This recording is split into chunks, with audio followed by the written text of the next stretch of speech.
guys, we're so excited to have Brett Kramer with us today. She is the director of Kicking the Stigma for the Indianapolis Colts, and then before that was a part of the Horizon League, Indiana Sports Corp, and a college softball player at Michigan State.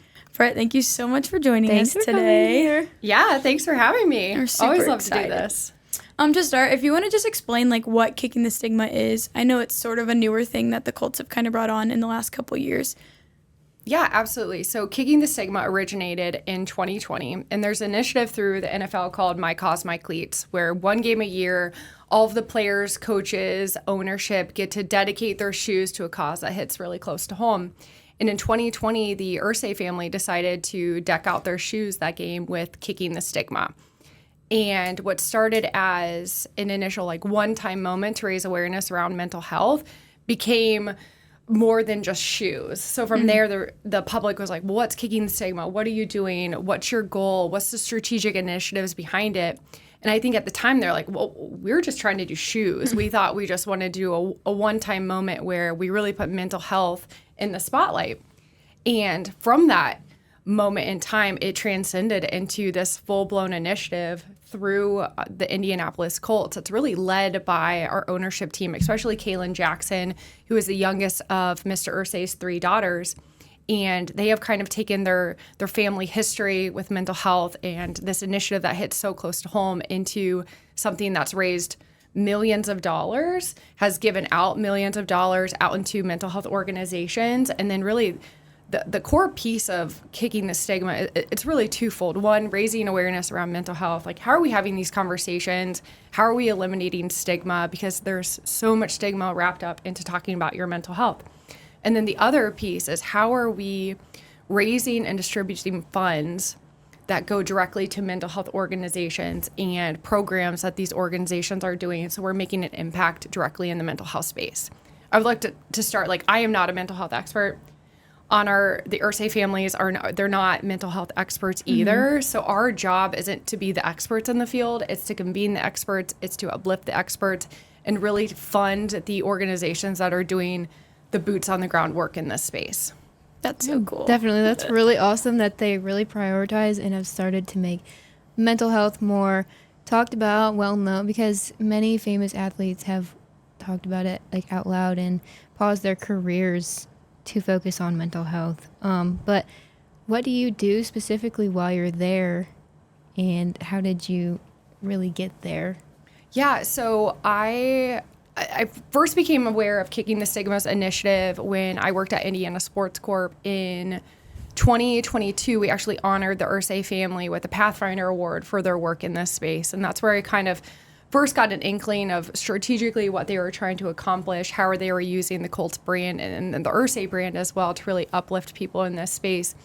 And I was actually on maternity leave when I was scrolling on LinkedIn, as many people do. I wasn't actively looking for a position. I was very happy with what I was doing at Indiana Sports Corp, and this really came across my scroll, and I was like, wow, this is an incredible way to make an impact that that I've never really thought of as a career before. And I think that's what I've tried to do. I've always been in the sports industry, but my goal in career is sports is important. I've been an athlete my whole life, but it's really the impact that comes from sports. So when I was looking at this job, I was seeing kind of twofold. One, what is the next iteration of Kicking the Stigma? What is the strategic plan moving forward? How are we strategically making impact in the mental health space with the platform that the Colts have?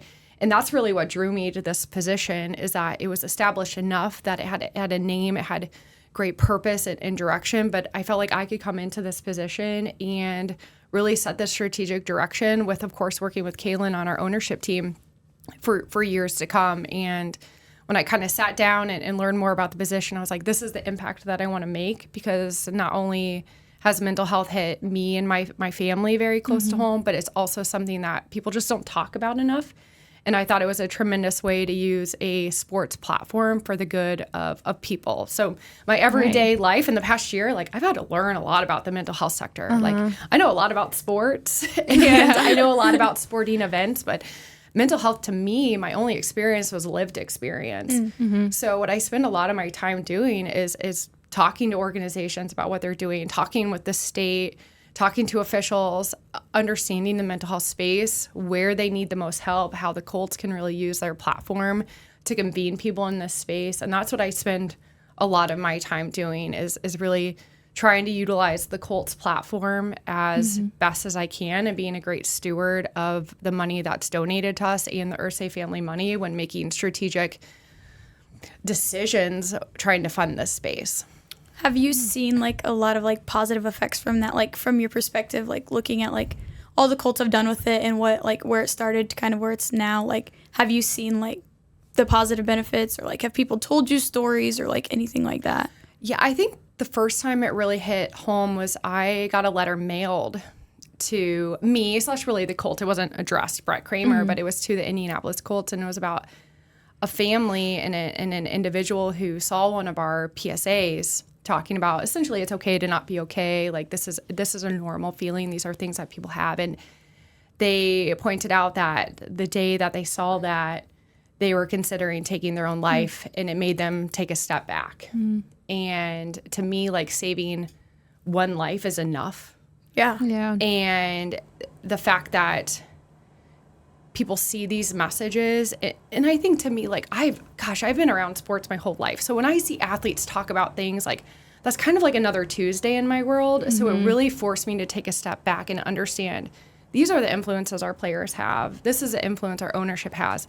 This is the influence of the horseshoe. And although it might be a part of my everyday life because I've been in sports for 10 years, it made me realize like this is so incredibly powerful that not only are we trying to change the trajectory of mental health moving forward, but we're literally saving lives just by starting conversations. Yeah, and that's something big that we've like talked about multiple times. Like athletes are human too, and they're really good at their jobs, but without the right headspace, you can't perform the best you can. So it's really awesome to see that program grow and continue to do things for especially like the Colts and to grow like outside of that organization. And what do the Colts specifically do for the players?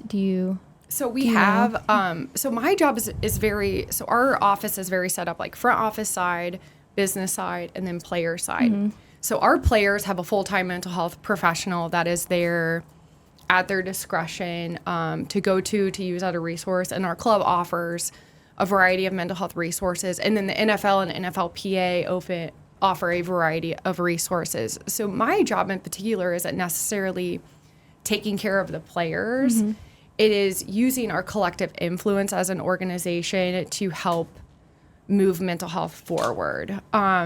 And I think why it works is because if you're watching a game or if you're at a Colts game at Lucas Oil Stadium, like you don't expect to see mental health messaging. Right. Like that is, you expect to see beer and cheerleaders and all these various things, maybe a DJ and maybe profanity. Like that is what you expect. But we're trying to catch people at a time to just get them to stop and think.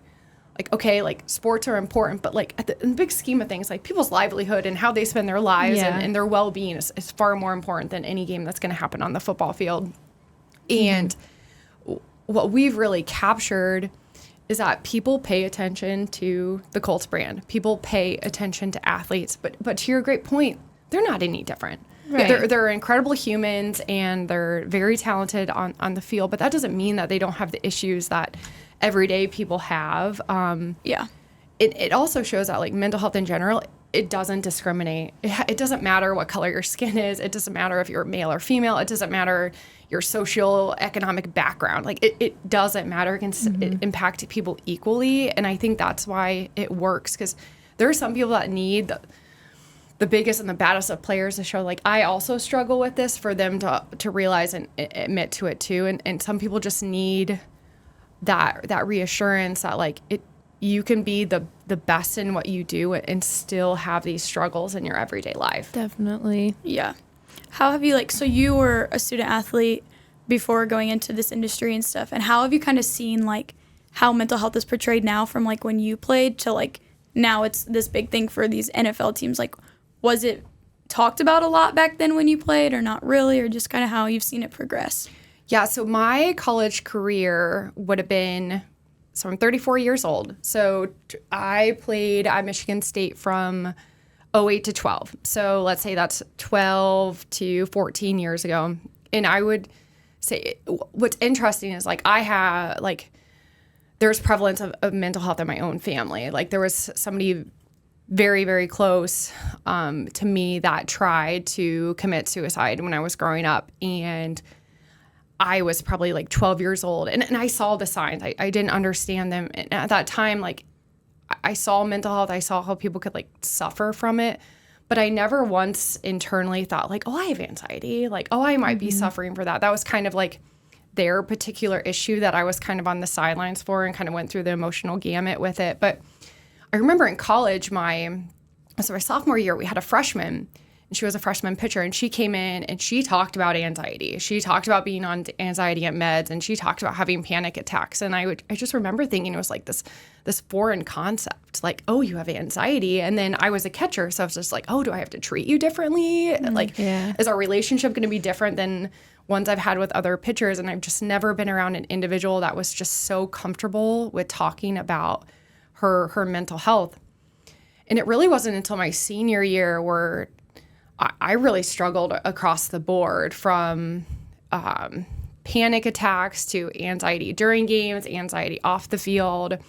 It wasn't until that moment that I'm just like, wow, I've probably had anxiety for a very long time, and it really kind of came out in my senior year. And I remember 2 years later, I was still suffering, and I finally was just like, okay, I need to get treatment for this. I need to go see a therapist. I need to figure out like if I need to be on medication. And what kind of dawned on me at the time was I went to my mom and I'm like, yeah, they think I have anxiety. I'm going to get on some meds to try this. And my mom replied, she's like, of course you have anxiety. And I was like, oh, what? She's like, Brett, like you've always had anxiety. I was like, but why didn't we like name it? Like, why wasn't it a thing that like at the time that like somebody could point out like, no, it's okay to feel what you're feeling, but you probably have anxiety and you can get help for that. So I guess with all that to say, I think a lot of people felt it when they were athletes. But once again, I only was around like one person that like named it and owned it and felt comfortable in that space. I think the rest of us were just, we didn't know what it was. We knew it probably wasn't normal and we probably shouldn't be feeling this way, but nobody was like naming what it was. And I would imagine it's still like that a lot, but I think your generation is just so open and free, unlike when I was going through my high school days and my collegiate days, that I really envy, I think, athletes now, is because they're owning it and they're naming it. And I just wish I would have, in retrospect, would have done that for myself, but I also wish I could have been a champion for my teammates that I have a feeling were probably feeling very similar to what I was, and were also struggling to name it and own it, and then also get help for themselves. Yeah. With athletes, even though most are pretty open, it's a hard thing to talk about openly, but for those who still have yet to like come forward about it, do you have any advice for them, like how to talk about it? I would say from my own experience, it's very freeing just to like openly talk about like things that make you anxious, things that make you depressed, that are making you feel the way that you are. Because I think what I've realized, and especially in this job, like it is how I'm feeling. It's not who I am. Like, for instance, like anxiety doesn't define me. Like I might feel it sometimes and I might like have those emotions and have those bad days, but it does not define me. So I think that's the advice that I would give individuals that are trying to navigate their own mental health journeys, is like, it doesn't have to define you in what you do and how you approach society and your goals and your work ethic and your performance.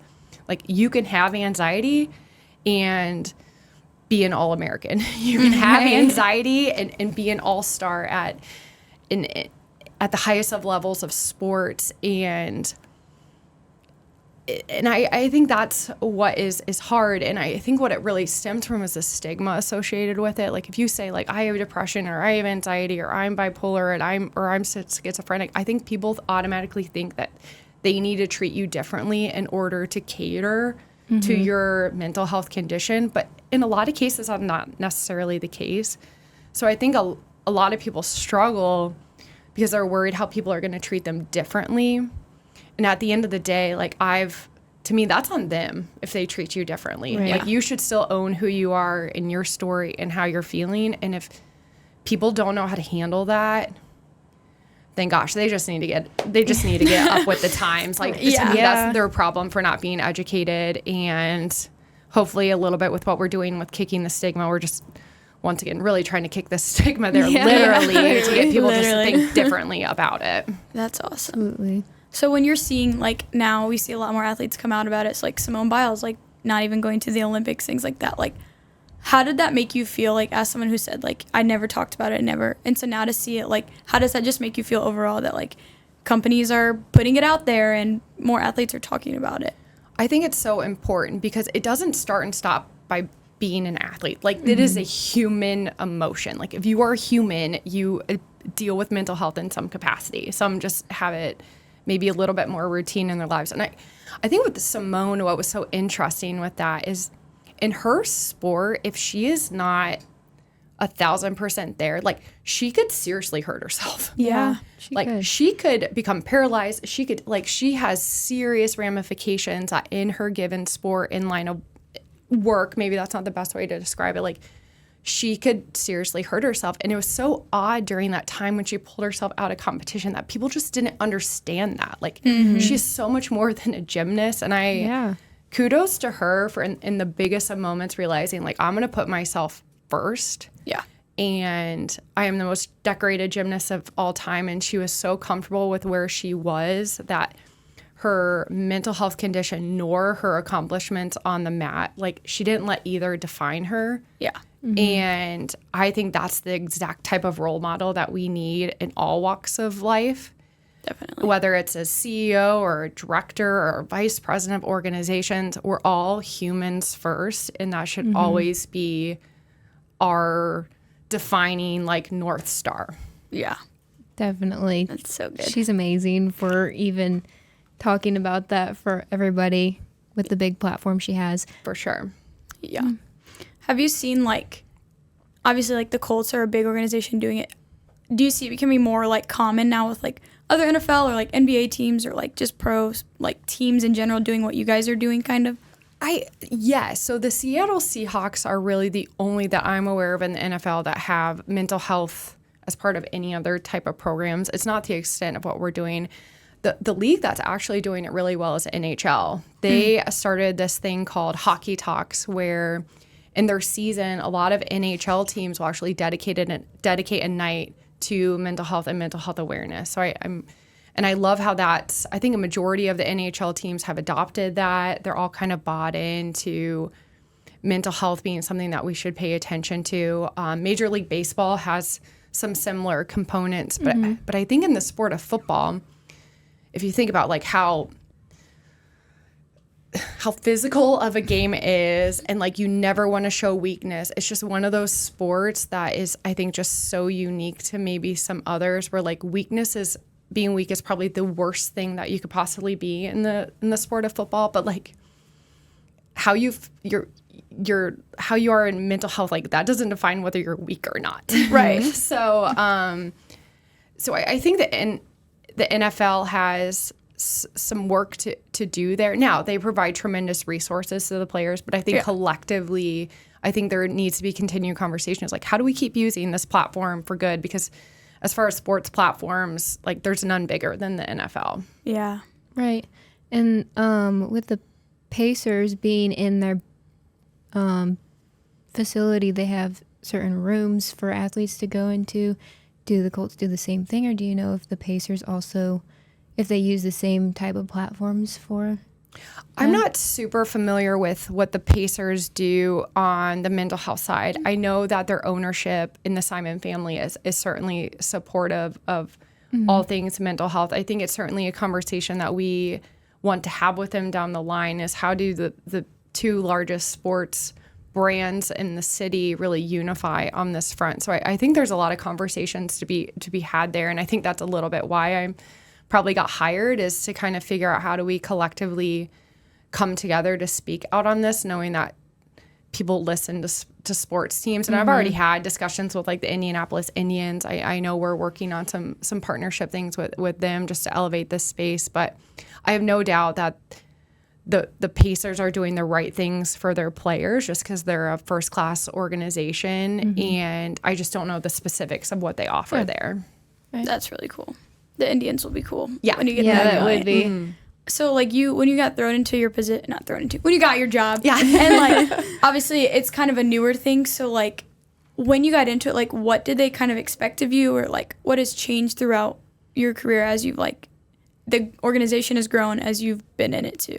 Yeah, so when I started last May, Kicking the Stigma had historically been within our community relations department. And that is a humongous job in itself. And the individual that was running both had just done a phenomenal job of balancing it. So I think when they brought me in, I think it was really trying to set the strategic direction to what Kicking the Stigma was going to look like for the next 3 to 5 years and beyond. So I think the expectation is how do we have somebody that is literally thinking about this initiative all the time that would then have capacity to grow what it looks like strategically, not only from a grant making perspective, but a partnership perspective, and really just kind of harnessing where can we go with the power of the Colts platform in the mental health space. So that's what that's what I have spent the past 10 months trying to accomplish. I'm very fortunate that I was able to hire on my intern that I started with. His name is Zeph. He actually graduated here and he's fantastic. So he's a coordinator and really helping me figure out programmatic elements for Kicking the Stigma, how we're growing our grant. So I'm very blessed that the Colts are continuing to invest in resources with Kicking the Stigma in order to grow it. But I think as much as the initiative's been around since 2020, I still feel like we're in such an infancy stage because now I think we have a little bit more manpower to really grow it going forward. So I guarantee if we were going to have this exact same conversation this time next year, I would I'd have a lot more to say in the growth. But I think right now it's just internally building, like, what is that strategy? And then I really think by mid-year this year, we'll start implementing more on what that could look like for the next 3 to 5 years. Yeah, that's really cool. And since you were with the Indiana Sports Corp for so long, what was the transition like from going with them to working with Kick the Stigma?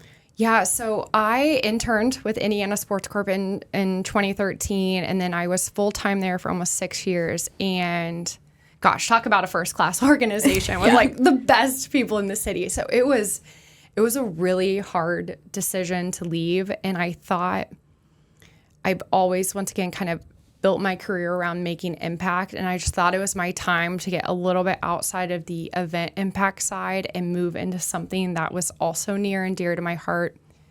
So I think a little bit with that transition, and it was difficult. I think I got to a point where, like, I had done March Madness and a CFP and had done some planning for All-Star, was on the committee when it just came in, and I hit a point where I was just like, okay, I know this can continue to be challenging because there's nothing about that job that is easy. But I thought I owed it to myself to try and build something that didn't have a 40-year foundation to it. And I think that's been, this job's been the biggest challenge because usually you come in, there's like a playbook, you can look at documents and things that people have done in the past, and you can kind of compare and really like build off of that. There isn't a lot of that playbook with Kicking the Stigma, and that's not to say that the framework that they had before I got employed wasn't great. It just wasn't for the next 3 to 5 years. So this is, I feel like it's like literally starting from scratch, and I've just never done that with any job. And so it's kind of, not that I'm making it up as I go. Gosh, Kaylin Jackson is so knowledgeable in this space and such a great leader from our ownership group. So I've really relied on like her vision, but it's really my job to make her vision come to life. So I don't know if I've had quite that amount of responsibility at any previous job that I've had. That's so cool. So kind of like with Sports Corp and then like the Horizon League before that, like what did you do for them? Like I know you said events kind of for Sports Corp, but like what did you do on like the Horizon League? Yeah, so at the Horizon League, I was this hybrid between doing communications for probably about half of our sport. So that's covering like stats, player of the weeks, media at championship events. But then I also ran 3 of our championships. So I was like this weird hybrid role where I was like half communications, half PR, but then half I was actually like event director for men's soccer, swimming and diving, and tennis. So I think at that age, I was just like, how do I get as much exposure to any part of the business as possible at such a young age? And then when I moved to Indiana Sports Corp, my primary role there was communications and public relations. So I got a little bit away from now doing that through events. So I wasn't the one in charge of events, but I was always the one in charge of the media aspects of events. So I kind of took that, what I had learned at the Horizon League, got a little bit more specific at Indiana Sports Corp. And then now at the Colts, like I use a lot of my events and my PR background, but it's kind of like getting more specific. And now I'm like broad again. Like, how do I take this?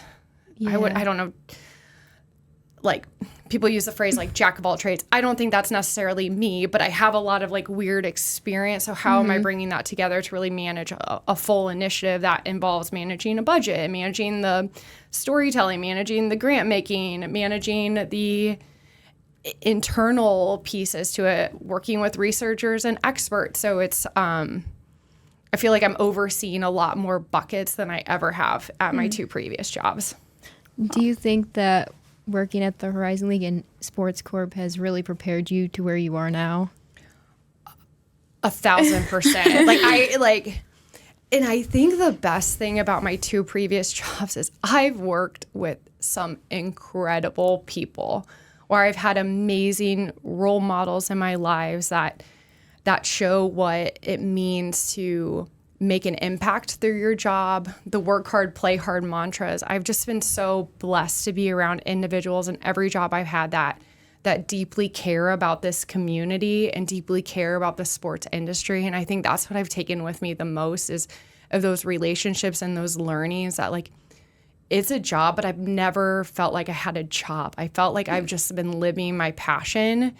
And I think there's something to be said about that, but that's because I saw it in my bosses and I saw it with the people I worked with. And I'm just, I couldn't pick a better like first 10 years, 11 years of a career than working at the Horizon League and Indiana Sports Corp. Right. That's awesome. And I know we've heard a lot of really great things about you too. So I know that a lot of people feel the same way about you. As you're talking about early, when we found out something about you that we have to bring up. Okay, that's why I'm nervous. No. So Dr. Sherman mentioned that what people remember about you is that you'd wear your dresses, but you'd put your sneakers on and you would run everywhere. So you had this like business, but like I gotta go. And to be honest, like I realized at a very young age, like it's idiotic to wear like heels and nice shoes. Like you're like, but my name's Brett, so people assume I'm a male all the time. And in media rooms, and I know it's changed a lot since, but like I was one of very few people in media rooms, and I was also one of very few females in charge of said media room in the sports industry, especially in some of the things that I have done. And honestly, I think it didn't hit me until 2021 when all of March Madness came here and I was a local media coordinator. And I literally signed this piece of signage that had been around since 2010 when Indy last hosted the Final Four. So this piece of signage goes around to every Final Four location. So from, at the time, 2010 to 2021, and every single local media coordinator signs it. And I didn't, and I think one of the moments I had with it, just being a female, is like I was the first female local media coordinator to sign that. Wow. That's awesome. And at first I like had to ask, because like I mean, primarily male names. So I like asked some people, I was like, are you sure this like Chris isn't like actually a female? And I like vetted it. And I think in that moment I was just like, that's why I've always wore the loud colors and the dresses. And that's why I've probably been maybe overly energetic at times and in trying to put myself out there, because I take so much pride to be a female in those spaces. Yeah. And I will never take that lightly, no matter what role I'm in. So I never wanted to blend in. I always wanted to wear literally the brightest of colors and probably the most comfortable Nikes I could find, because I just took so much pride in being a female in those spaces versus shying away from the fact that I was probably one of very few for a few of those years. That's so cool. And I ran a lot, like all the time. Like the amount of sweat and deodorant that I needed in those moments was a lot. That's awesome. But yeah, I guess I shouldn't be surprised that people notice that. But man, you like if you don't wear tennis shoes and now it's like a cool thing. It is. I was wearing Nikes with dresses before like people thought it was actually a style thing. Yeah, I think my mom was like, "That's what you're wearing," and I'm like, and she doesn't talk like that, but I was like, yeah, that's what I'm wearing because this is how I'm going to survive this event. Because if my feet hurt, then I'm going to get cranky. And if I get cranky, I feel bad for everybody else. There you go. And now it's like all about shoe game. Like what you look like. It's like, but I swear, I have stuff from probably like 2014 of me wearing bright Nikes before it was like stylish. So I'm not a trendsetter by any means. I am just a comfort setter. Hey, maybe you did start the trend. Okay, we can say you started it. We can say you started. That's so cool though. When you like signed that as the first woman, like what did that feel like for you? Well, at first I was kind of like, what the hell? Like, why am I the first female? Like, I think at first I was actually a little like peeved by it because like there's an honor being the first, but it was 2021. So I think I was just more honestly frustrated. And that's not any fault of like the NCA or the cities where those Final Fours had been. It had just been at the time like males were the ones in charge of that area. So that's not of anyone's fault. But I think initially I was just like, this is a little frustrating that like I shouldn't be the first female in this space. But at the same time, I think it just realized like why I've never taken that for granted before, because I realize whether it's with like younger generations or counterparts of mine, like other females would kill to be in that position. So I just have never. So I think it turned into a sense of pride.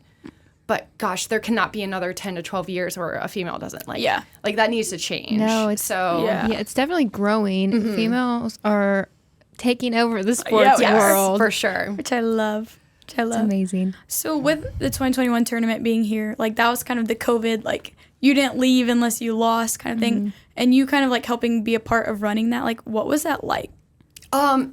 I remember when I was told like in November. So we officially announced on January 4th, and there's probably a separate story with that of 2021. But when I found it in November that I got pulled into Ryan Vaughn's office, the president of Indiana Sports Corp. So it was me, Ryan Vaughn, and our COO, Patrick Talty, who is now the president there. And they like told me that this was like 95% happening. Like it was pretty much happening. And I said a couple explicitives because like I was just like I just never thought like that would ever be a reality where all the games happened in one city. And then I just got so excited because I'm just like, when in my life is this opportunity ever going to happen? And the odd part is, so we announced it on January 4th, and the reason why that memory will all stick in my brain is I had COVID when we did the announcement. It's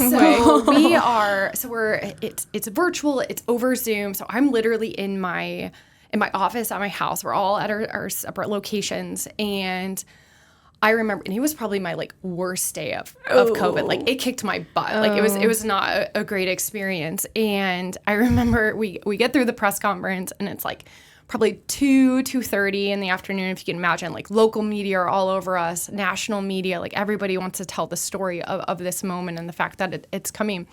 And I remember sending Patrick, Ryan, and Sarah Meyer at the time at Indiana Sports Corp a text and me like, I need to go to bed. Like if something catastrophic happens, can you please just call me? Because like I need to sleep. Like this is like one of the hardest days, most exciting and hardest, because like, if you have COVID, like, oh my gosh, it was awful. Yeah. So I think from then, and then it went into like talking about something that's never been done before. We planned that entire event in, no lie, 2 months.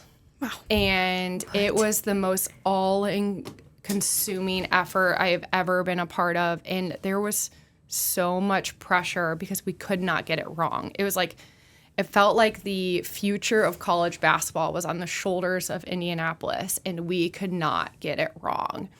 And the amount of people that came together and stepped up and collectively, like, we literally we're like, life, we'll see you in 3 months when this tournament is over.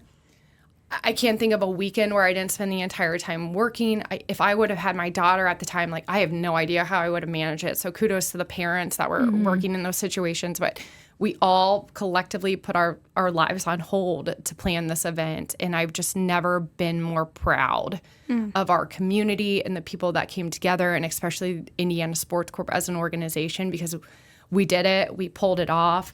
If you were to ask me tomorrow if I would do it all over again, to be honest, I don't know if I'd want to, at least in 2 months planning. But it really challenged the NCAA, because they're Final Four. They have a manual for it. They have a book. They know what they do every single year, and they had to, like, step back and think about, like, how do we do this tournament in a way that we've never done before? So if I think the pressure was large on our city, it was probably 10 times that on the NCAA.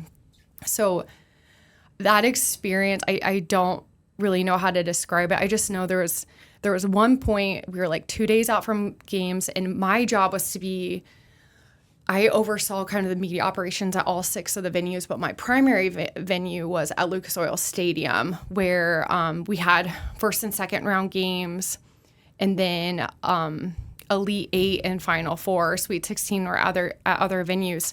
And there was one point during it, like, I have a picture of me, I'm literally laying down on the court inside Lucas Oil Stadium on the phone, just so exhausted, and the event hadn't even started yet. Oh my God.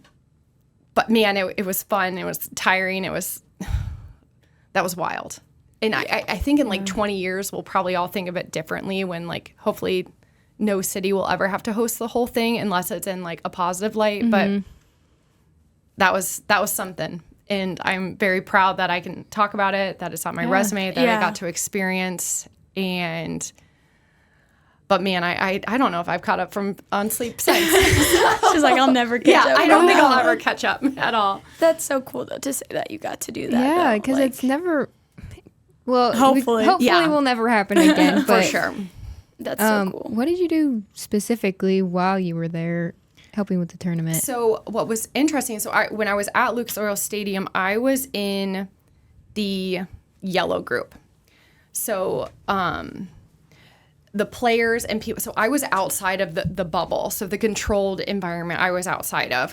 So I could interact with the media because they were also outside the controlled environment, but I also had touch points with people that were inside the controlled environment. So what I would do is I would manage all the media operations. So I would manage the media getting in, getting credentialed, getting seated after the game, during the game, making sure they had all the stats and all the information they need. Post-game, we did all of our press conferences virtually. So I was, like, managing and overseeing the press conferences at Lucas Oil Stadium. But at the same time, I was working with Jeff and the stat crew and the photographers. And so it didn't look a ton different than a lot of other events when I was, like, in the venue. It was just hard because you couldn't come within a certain distance to other people. So I would say my duties were similar. It was just at a smaller scale because less media could attend.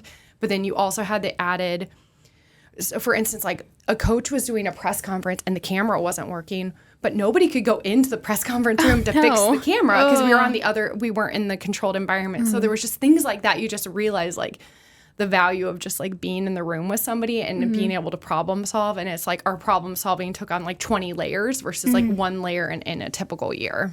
Wow. That's wild. Crazy. Yeah, it was something, that's for sure. Well, hopefully, like we said, you don't have to do that ever again, but you can say you did it Yes. and, like, for sure. Exactly. Yep. move on from there. Exactly. So we asked this question to everyone to end the podcast. And we always ask, like, who's your favorite female athlete and why? Oh. Favorite female athlete.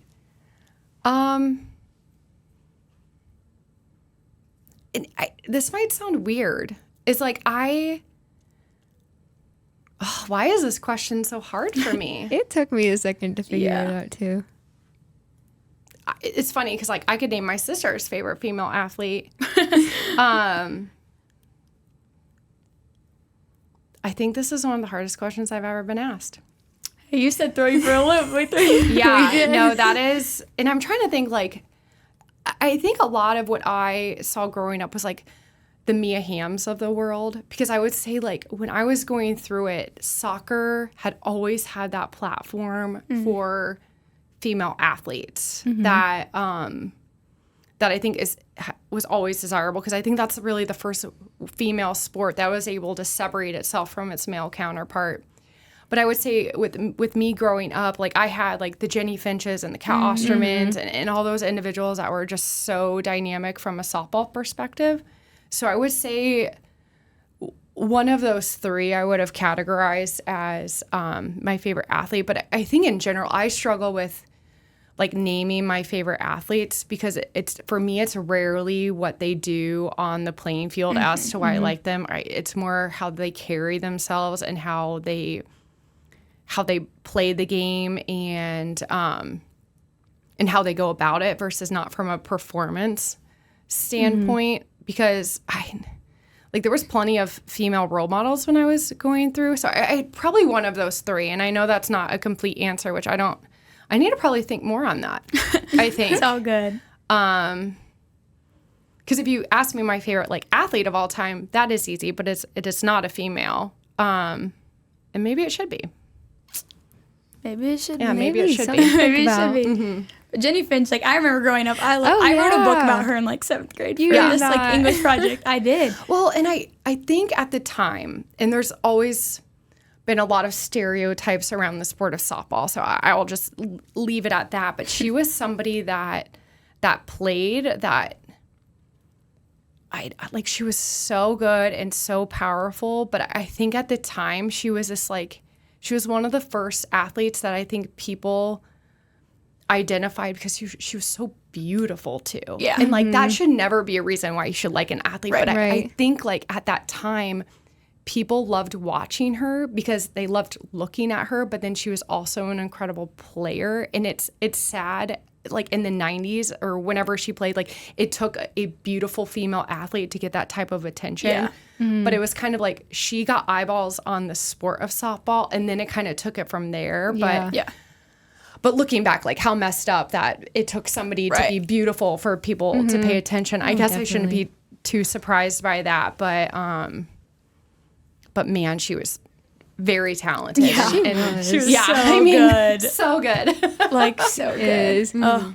Well, thank you so much for coming Yeah, and thanks for joining having us. me. Such a good conversation, and like Yes, the definitely. mental health thing and athletes. Like, as soon as I saw like what you did, I was like, we're Yes. going that route, because Yeah. and you had so much good insight on it, and really glad that you were with us. Well, today. thanks to my cousin Solo for Yeah, shout out to connecting Solo us. for setting this up. And I would say allegedly he's good at intramural basketball. So. Yeah, you can tell him. Yeah. Okay, that. I good. will Can tell him say that. yes. And although I'm not sure I believe it, but we'll put I need to put on this just to say, for the record, he could never strike me out.